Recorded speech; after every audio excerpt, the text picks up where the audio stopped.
This is a question on token ring. Let's see this question first. A fiber optic token ring used as a MAN is 200 kilometers long. So what is MAN? Metropolitan Area Network. They are saying that it is a MAN because it is running for more than 10 kilometers. Anything more than 10 kilometers is MAN, less than 10 kilometers is LAN, right? 200 kilometers is really long, isn't it? 200 kilometers for a token ring is really long. So token ring or Ethernet, they give better efficiencies for LANs, which means less than 10 kilometers. If you go beyond 10 kilometers for WAN or MAN, it is going to give very less efficiency. Let's see. Runs at 10 MB, 100 Mbps. Bandwidth is very high, 100 Mbps. So actually the bandwidths possible for token ring in general are 4 Mbps and 16 Mbps. 100 Mbps is a very high bandwidth. Anyways, let's assume that this is possible. And now after sending a frame, a station drains the frame from the ring before regenerating the token. So what that they are saying is, a station will send the frame and it will drain the frame off. Draining means it will pull the frame from the network, right, before regenerating the token, which is nothing but they are using delayed token reinsertion, which means we send the frame and let the frame take a round, and after the frame coming back, we are going to delete the frame and then we are generating the token, which is nothing but delayed token reinsertion. That is the strategy they are using, and they are saying that the speed of the signal speed in the fiber is 2000 kilometers per second, which is nothing but 2 into 10 power 8 meters per second, which is normal, and maximum size of the frame is 1 kilobyte. So what is kilobyte? 1024. So whenever size is given in K, it is always 1024, and bandwidth is given in K, it is 10 power 3. Remember that. What is the maximum efficiency of the ring? So what is that they are asking is, what is the efficiency of this ring? Assuming that number of stations equal to 1, they should even specify what is the number of stations. Without specifying the number of stations, we may not be able to calculate this answer. So always we need all these parameters in order to find out the efficiency. Now let's see what is the efficiency of delayed token reinsertion. You already know the formula, right? Efficiency is 1 upon 1 plus a into like this. This is the efficiency. Efficiency of delayed token reinsertion is 1 upon 1 plus a into 1 plus 1 by n. Given that this is the efficiency, we want to find out a. And what is a? TP by TT. Either TP by TT or ring latency divided by TT. That depends on whether ring latency is given in the question or not.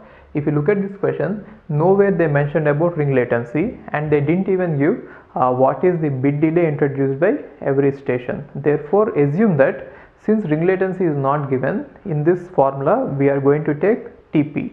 So whenever ring latency is not given, we use propagation delay. Now let's see the propagation delay. What are the various values given is, distance is given as 200 kilometers, velocity is given, bandwidth is given, length of the packet is given as 1k byte. Therefore it is 1024 into 8 bits, and the number of stations n is given. All these are required in order to find out the efficiency. Even if one of the factor is missing, we will not be able to find the efficiency. Okay. Now TP equal to d by v. So TP should be distance by velocity. Now distance is given as 200 kilometers, velocity is 2 into 10 power 8. Therefore TP is 1 millisecond. 1 millisecond is nothing but 1000 microsecond. We shall use it later. And now TT is L by B. If I find out L by B, I got it to be 81.92 microseconds. So we got the TP as 1 millisecond and TT as 8.92 microsecond, and now I want to find out A. A is TP by TT.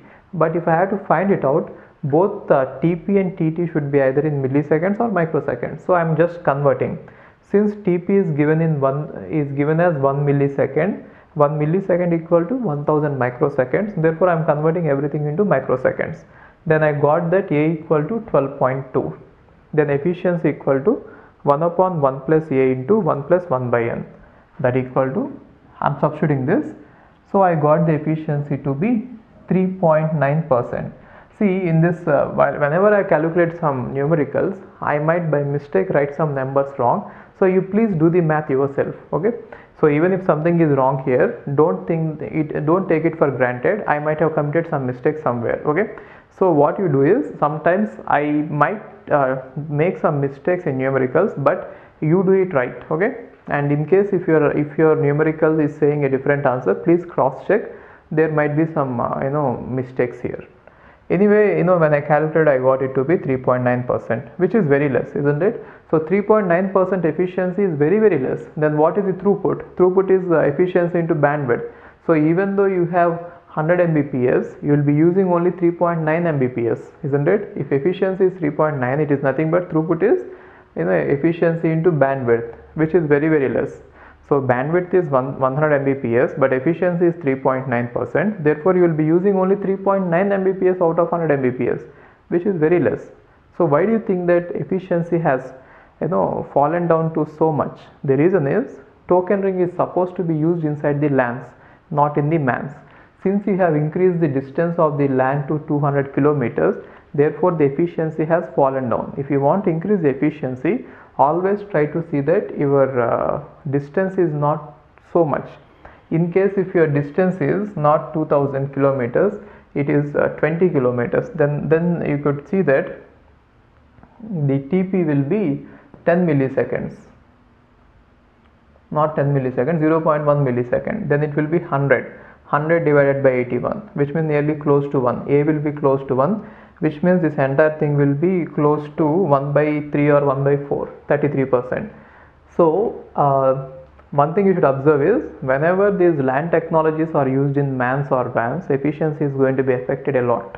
Okay, that is why they are used only inside the LANs. Fine.